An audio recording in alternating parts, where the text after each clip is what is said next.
Hello ನನ್ನ ಬೆಳಗದ ಬಂಧುಗಳೇ, ಎಲ್ರಿಗೂ ನಮಸ್ಕಾರ. ಇವತ್ತು ತೆಂಗಿನ ತುರಿ ಹಾಕಿಬಿಟ್ಟು ಒಂದು ಚಿತ್ರಾನ್ನ ಮಾಡೋದು ಹೇಗೆ ಅಂತ ನೋಡ್ಕೊಳ್ಳೋಣ. ತೇಂಗಾಯಿ ಸಾದ ಅಥವಾ ಕೊಕೊನಟ್ ರೈಸು. 1 ಗ್ಲಾಸು ಅಕ್ಕಿ ತೊಗೊಂಡಿದ್ದೀನಿ ನಾನು. ಇದನ್ನ 2-3 ಸಲ ಚೆನ್ನಾಗಿ ತೊಳೆದು ಬೇಯಿಸ್ಕೊಳ್ಳೋಣ. ಸ್ವಲ್ಪ ನೀರು ಕಮ್ಮಿ ಹಾಕಿ ಉದುರಾಗಿ ಬೇಯಿಸ್ಕೋಬೇಕು. ನೋಡಿ, ಸ್ವಲ್ಪ ನೀರು ಕಮ್ಮಿ ಹಾಕಿ ಬೇಯಿಸ್ಕೋಬೇಕು.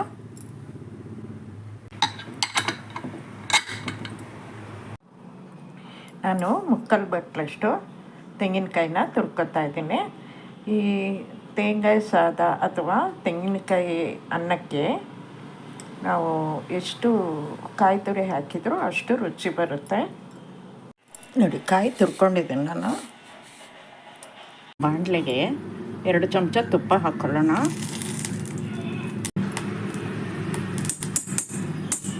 ಒಂದು 4 ಸ್ಪೂನು ಎಣ್ಣೆ ಹಾಕ್ಕೊತಾ ಇದ್ದೀನಿ.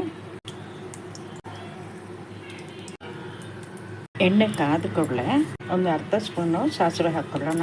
ಸಾಸಿವೆ ಕಾಯುವಾಗ 1 ಸ್ಪೂನ್ ಕಡಲೆಬೇಳೆ, 1 ಸ್ಪೂನ್ ಉದ್ದಿನಬೇಳೆ ಹಾಕ್ಕೊತಾ ಇದ್ದೀನಿ. 2 ಹಿಡಿ ಗೋಡಂಬಿ ತೊಗೊಂಡಿದ್ದೀನಿ, ಅದನ್ನ ಹಾಕ್ಕೊತಾ ಇದ್ದೀನಿ.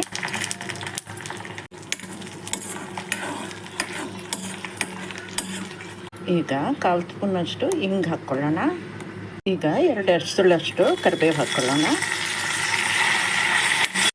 ಒಂದು 4-5 ಹಸಿಮೆಣಸು ಸೀಳಿಟ್ಕೊಂಡಿದ್ದೀನಿ, ಅದನ್ನು ಹಾಕ್ಕೊತಾ ಇದ್ದೀನಿ. ಈಗ ತುರಿದಿಟ್ಕೊಂಡಿರೋ ತೆಂಗಿನಕಾಯಿ ಹಾಕ್ಕೊಳ್ಳೋಣ.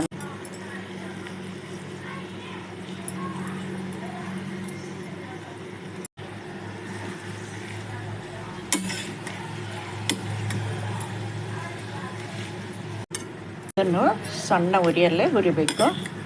ತೆಂಗಿನಕಾಯಿ ಕೆಂಪಾದರೆ ಟೇಸ್ಟ್ ಹೋಗ್ಬಿಡುತ್ತೆ. ನೋಡಿ, ಇಷ್ಟು ಬಾಡಿದರೆ ಸಾಕು, ಸ್ವಲ್ಪ ಕಲರ್ ಚೇಂಜ್ ಆದರೆ ಸಾಕು. ಈಗ ಆರಿದನ್ನ ಹಾಕ್ಕೊಳ್ಳೋಣ. ಈಗ ಅನ್ನ ಆರಕ್ಕಿಟ್ಟಿದ್ದೆ ನಾನು. ಈಗ ಇದನ್ನು ಹಾಕ್ಕೊಳ್ಳೋಣ. ಒಲೆ ಆಫ್ ಮಾಡಿಕೊಂಡು ಅನ್ನ ಹಾಕಿ ಕಲಿಸ್ಕೊಳ್ಳಿ.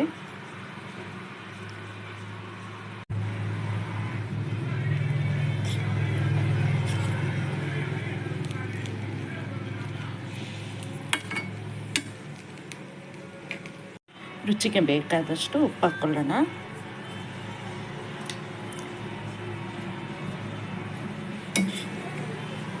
ಈಗ ಇದ್ರ ಮೇಲೆ 1 ಸ್ಪೂನ್ ಸಕ್ಕರೆ ಹಾಕಿ ಕಲಿಸ್ಕೊಂಬಿಡಿ. ಈಗ ಇನ್ನೊಮ್ಮೆ ಕಲಿಸ್ಕೊಂಬಿಡೋಣ.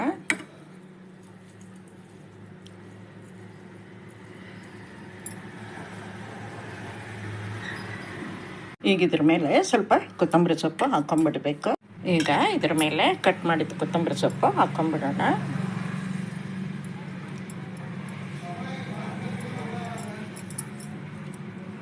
ನೋಡಿ, ಕೊತ್ತಂಬರಿ ಸೊಪ್ಪು ಹಾಕ್ಕೊಂಡಿದ್ದೀನಿ ನಾನು. ತೆಂಗಿನಕಾಯಿ ಚಿತ್ರಾನ್ನ ಅಥವಾ ಕೊಕೊನಟ್ ರೈಸು ರೆಡಿಯಾಗಿದೆ. ಇದು ಬಹಳ ಸುಲಭ ಮಾಡ್ಕೊಳ್ಳಿಕ್ಕೆ. ಹೆಚ್ಚಿನ ಸಾಮಾನುಗಳು ಏನು ಬೇಡ, ತೆಂಗಿನಕಾಯಿ ಮಾತ್ರ ಜಾಸ್ತಿ ಬೇಕು. ಸ್ವಲ್ಪ ಮಕ್ಕಳಿಗೂ ಹಿಡಿಸುತ್ತೆ, ದೊಡ್ಡವರು ತಿನ್ಬೋದು, ವಯಸ್ಸಾದವರು ಕೂಡ ತಿನ್ಬೋದು. ಮನೇಲಿ ಏನು ತರಕಾರಿ ಇದ್ದಾಗ ಇದನ್ನು ಮಾಡ್ಕೊಳ್ಳೋಕ್ಕೆ ತುಂಬ ಸುಲಭ. ಈ ವಿಡಿಯೋ ನಿಮಗೆಲ್ಲ ಇಷ್ಟ ಆಗಿರ್ಬೋದು ಅಂತ ಅನ್ಕೋತೀನಿ. ಲೈಕ್ ಮಾಡಿ, ಶೇರ್ ಮಾಡಿ, ಕಮೆಂಟ್ ಮಾಡಿ, ಹಾಗೆ ನಮ್ಮ ಚಾನಲ್ಗೆ ಸಬ್ಸ್ಕ್ರೈಬ್ ಆಗೋದನ್ನು ಮರಿಬೇಡಿ. ಧನ್ಯವಾದಗಳು.